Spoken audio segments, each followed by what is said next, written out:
I feel like all that it comes down to is, am I the most talented? Maybe, but why would that be? Probably because I've wanted it. I've proven that I've wanted it more than everybody else. I fought for my family. I fought for it being able to do more good than just the money that was made right here at this stage of my life.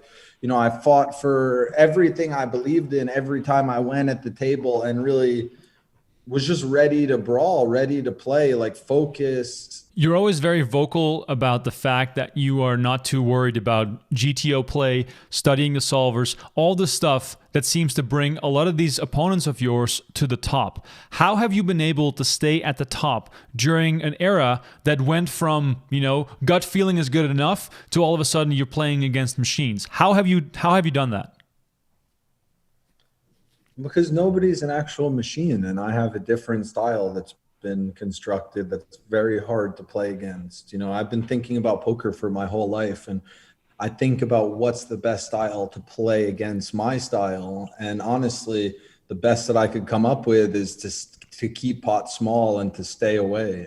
It's a dangerous style that puts people all in for all their chips at a high frequency of right decisions of when they have, that weak value hand as opposed to a nutted hand. I haven't wound up, bluffing into the nuts really a lot. You see my big bluffs like really hitting dead on of what the people have, and having dead on instincts or very, very sharp instincts. And I think I see how everybody plays. I put it into my, my brain of poker and analyze what I like some things about it. I don't like others. And I've just, I've constructed a different style. If everybody else is focused on pre-flop, they're focused on getting 0.1 BBs and taking small edges in all these different situations. And somehow by me not taking these small edges that they deem as the correct play, they think that, of course, I can't be as good as them.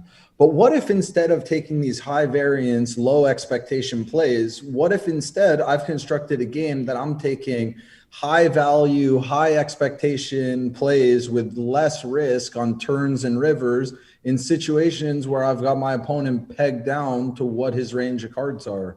Why would you want to take high risk chances if you feel like the way that you've constructed your game has a lot of low risk chances and ways that you can exploit on others' weaknesses?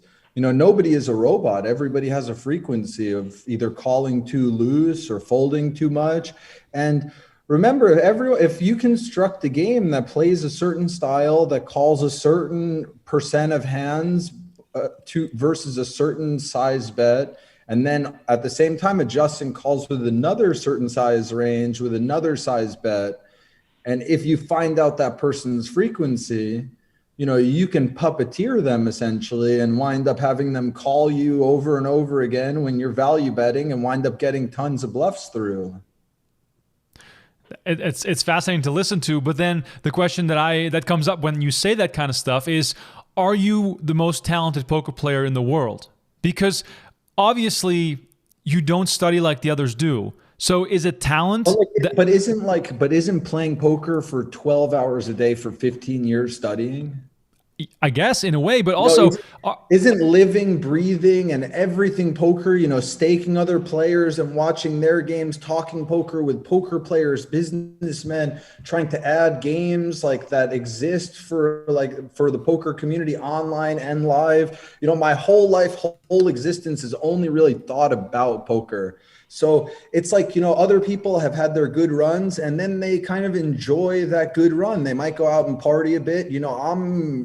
I've played over and over and over and over again. And, I feel I put in more. I feel like all that it comes down to is, am I the most talented? Maybe, but why would that be? Probably because I've wanted it. I've proven that I've wanted it more than everybody else. I fought for my family. I fought for it being able to do more good than just the money that was made right here at this stage of my life. I fought for everything I believed in every time I went at the table, and really was just ready to brawl, ready to play, like focused on doing and being the best that I possibly could, and not allowing like past mistakes to cloud my mind.